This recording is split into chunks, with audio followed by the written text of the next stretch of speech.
Hello friends, हमारे YouTube channel exam मंत्रा में आप सभी का हार्दिक स्वागत है। मैं आपके साथ सरिता। दोस्तों, आज का अपना टॉपिक है मंत्री परिषद।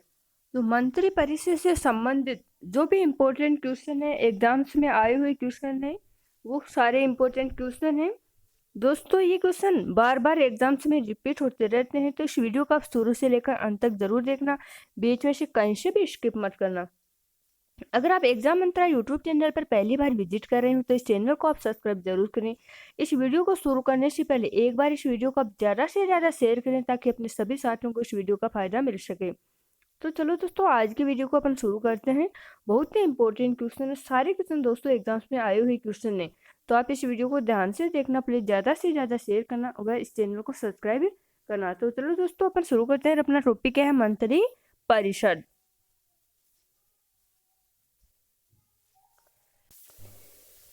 तो दोस्तों, पहला क्वेश्चन है, भारत के प्रधानमंत्री की नियुक्ति करने वाला कौन है? तो भारत के प्रधानमंत्री की नियुक्ति कौन करता है? प्रधानमंत्री की नियुक्ति कौन करता है? तो दोस्तों, भारत के प्रधानमंत्री की नियुक्ति राष्ट्रपति करता है। कौन करता है? राष्ट्रपति। भारत के प्रधानमंत्री की नियुक्ति राष्ट्रपति करते हैं। नीति आयोग का अध्यक्ष कौन व्यक्ति होता है?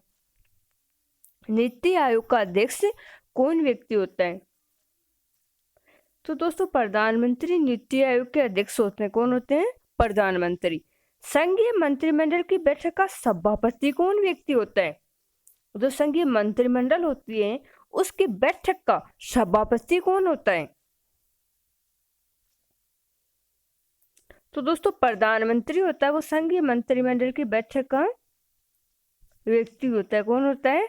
प्रधानमंत्री। अगला क्वेश्चन है, प्रधानमंत्री का कार्यकाल है। तो प्रधानमंत्री का कार्यकाल कितना है? तो दोस्तों, लोकसभा में बहुमत प्राप्त हुए 5 वर्ष। सामान्यतः होता है वो 5 वर्ष होता है, और लोकसभा में बहुमत दल प्राप्त रहने तक प्रधानमंत्री का समय रहता है। प्रधानमंत्री पद से त्यागपत्र देने वाले भारत के पहले प्रधानमंत्री थे। तो प्रधानमंत्री पद से त्यागपत्र देने वाले भारत के पहले प्रधानमंत्री कौन थे?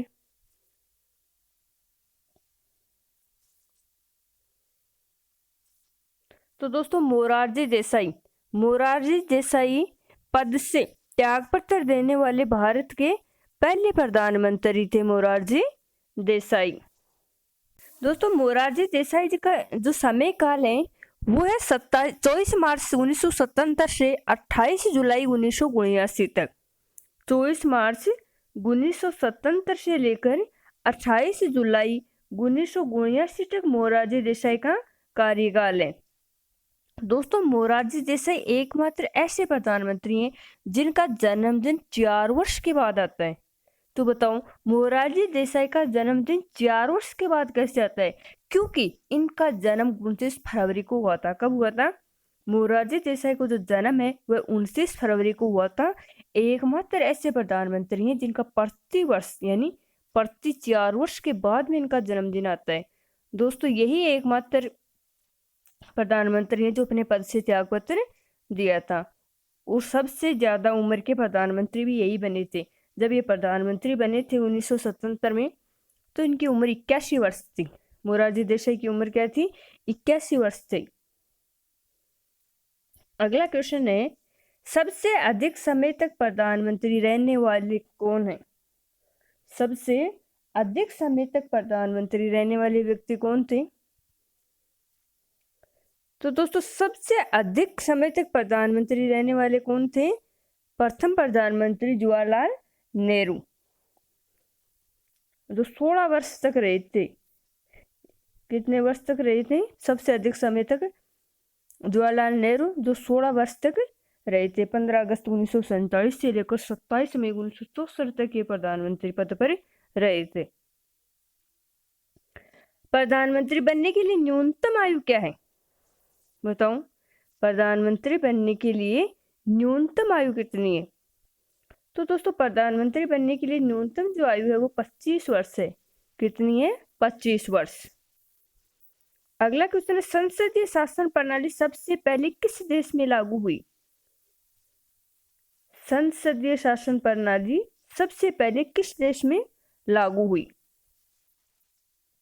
तो दोस्तों संसदीय जो प्रणाली है सबसे पहले ब्रिटेन में लागू हुई थी। कहाँ लागू हुई थी संसदीय प्रणाली? सबसे पहले ब्रिटेन में लागू हुई थी। भारतीय संविधान के अनुसार तथ्यात्मक संप्रभुता किस व्यक्ति में निहित होती है? भारतीय संविधान के अनुसार तथ्यात्मक संप्रभुता किस व्यक्ति में निहित होती है?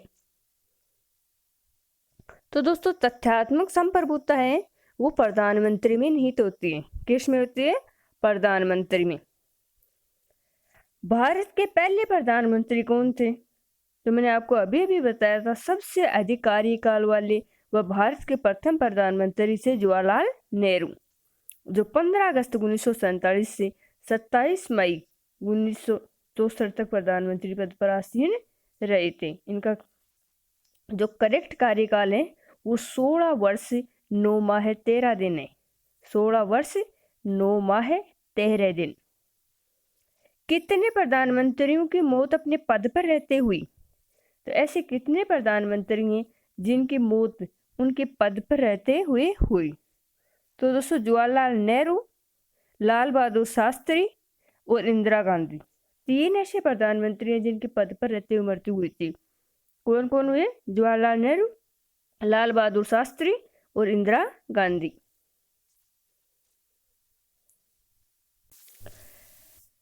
अगला क्वेश्चन है, मंत्री परिषद का मुखिया होता है।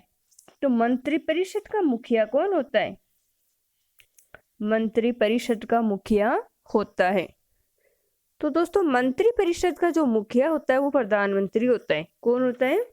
मंत्री परिषद का मुखिया प्रधानमंत्री होता है।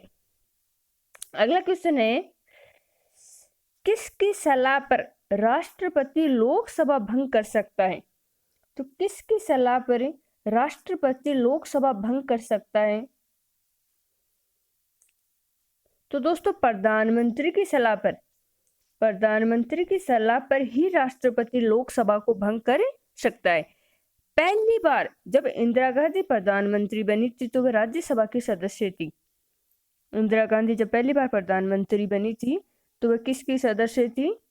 इंदिरा गांधी राज्यसभा की सदस्य थी। तो इंदिरा गांधी पहली बार प्रधानमंत्री कब बनी थी? 24 जनवरी 1966 को। इंदिरा गांधी पहली बार प्रधानमंत्री बनी थी 24 जनवरी 1966 को। 66 से 77 इनका प्रथम कार्यकाल रहा है। अगला क्वेश्चन है, एक कार्यकाल में सबसे कम समय तक प्रधानमंत्री के पद पर रहने वाले प्रधानमंत्री कौन है? एक कार्यकाल में सबसे कम समय तक, तो बताओ सबसे कम समय तक प्रधानमंत्री के पद पर रहने वाले प्रधानमंत्री कौन थे, जो मात्र 13 दिन तक प्रधानमंत्री पद पर रहे थे?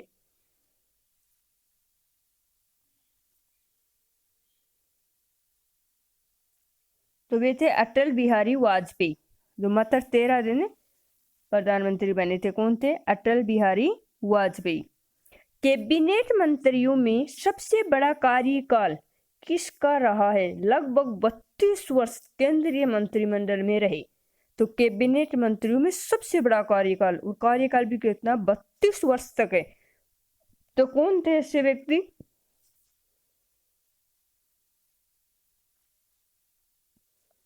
तो दोस्तों थे जगजीवन राम। 32 वर्ष तक केंद्रीय मंत्रिमंडल में कौन रहे थे? जगजीवन राम। प्रधानमंत्रियों में सबसे बड़ा कार्यकाल प्रथम प्रधानमंत्री जवाहरलाल नेहरू का रहा है। किसका रहा है?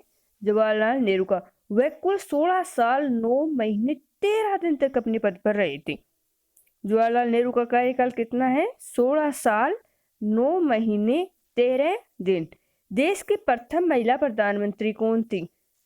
तो इंदिरा गांधी देश की प्रथम महिला प्रधानमंत्री थी, जो कब बनी थी प्रथम बार? 24 जनवरी 1966 को। अगला क्वेश्चन है, विश्वास मत प्राप्त करने में असफल होने वाले प्रथम प्रधानमंत्री कौन थे? तो ऐसे प्रधानमंत्री कौन थे जो विश्वास मत प्राप्त करने में असफल रहे थे?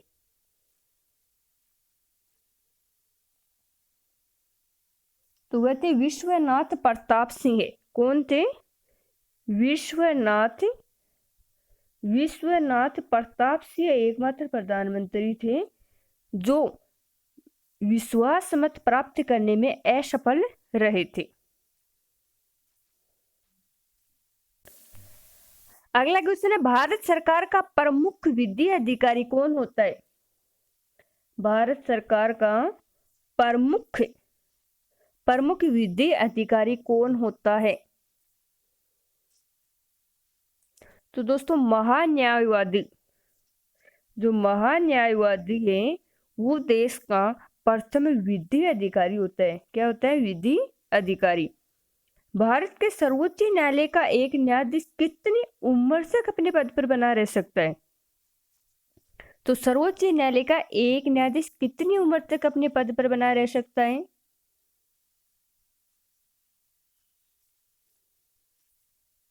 तो 265 वर्ष तक।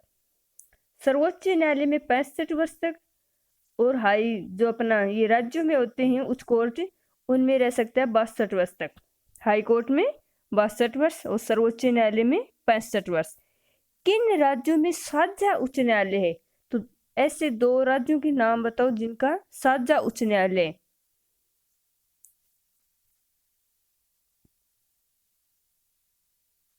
तो दोस्तों महाराष्ट्र और गोवा का साझा उच्च न्यायालय, महाराष्ट्र और गोवा का।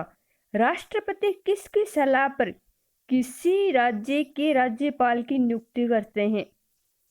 राष्ट्रपति किसकी सलाह पर किसी राज्य के राज्यपाल की नियुक्ति करते हैं? तो दोस्तों प्रधानमंत्री की सलाह पर राष्ट्रपति किसी राज्य के राज्यपाल की नियुक्ति करते हैं। राज्य का मुख्यमंत्री किसके प्रति उत्तरदायी होता है? राज्य का जो मुख्यमंत्री होता है वो किसके प्रति उत्तरदायी होता है? तो दोस्तों विधानसभा के प्रति उत्तरदायी होता है। राज्य का जो मुख्यमंत्री होता है वो विधानसभा के प्रति उत्तरदायी होता है। राज्य विधानमंडल का ऊपरी सदन कौन सा है?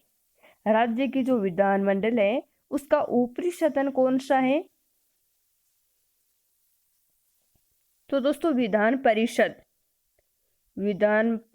है, वो ऊपरी सदन है। विधानसभा और विधान परिषद 2 सदन होते हैं विधानमंडल के।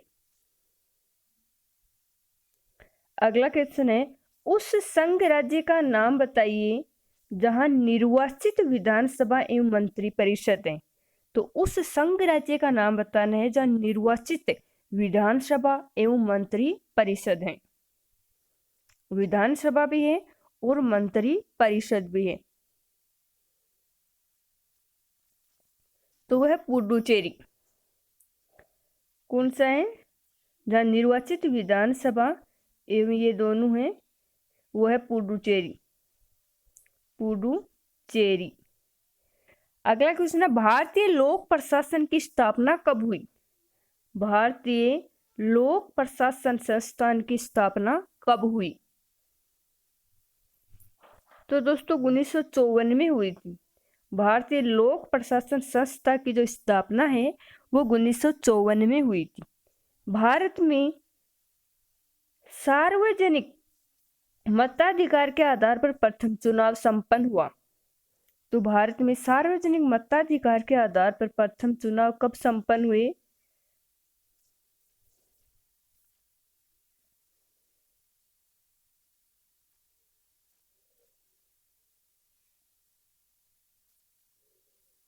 दूसरी क्वेश्चन मिस प्रिंटिंग, भारत में सार्वजनिक मताधिकार के आधार पर प्रथम चुनाव नहीं है। इसमें मताधिकार की आयु पूछी है जो 18 वर्ष होती है। समवर्ती सूची में लिखे विषयों पर अधिनियम बनाने का अधिकार किसके पास है? संघ सूची, राज्य सूची और समवर्ती सूची है। इनमें से समवर्ती सूची में लिखे जो विषय हैं उन पर अधिनियम बनाने का अधिकार किसके पास है? तो दोस्तों समवर्ती सूची में राज्य एवं संघ दोनों का ही अधिकार है।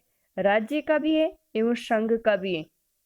केंद्र सरकार, राज्य सरकार दोनों ही समवर्ती सूची के विषयों पर अधिनियम बना सकती हैं। प्रथम राष्ट्रीय आपातकाल की उद्घोषणा के समय देश के राष्ट्रपति कौन थे? प्रथम राष्ट्रीय आपातकाल की उद्घोषणा के समय देश के राष्ट्रपति कौन थे? तो डॉक्टर एस राधाकृष्णन देश के राष्ट्रपति थे। कौन थे? Doctor S Radhakrishnan. दोस्तों, जो डॉक्टर राधाकृष्णन है, उनका जो समय काल है, इनका जो शासन काल है, वो 13 मई 1962 से 13 मई 1962 से लेकर 13 मई 1967 तक है। राधाकृष्णन का समय काल क्या है? 13 मई 1962 से 13 मई 1967 तक राष्ट्रपति पद पर रहे। ये 2 बार उपराष्ट्रपति भी बने थे। प्रथम उपराष्ट्रपति ही है डॉक्टर सर्वपल्ली राधाकृष्णन। तो दोस्तों, इस वीडियो को आप ज़्यादा से ज़्यादा शेयर करना, व इस यूट्यूब चैनल को अब सब्सक्राइब करना। आज के लिए बस इतना ही। धन्यवाद।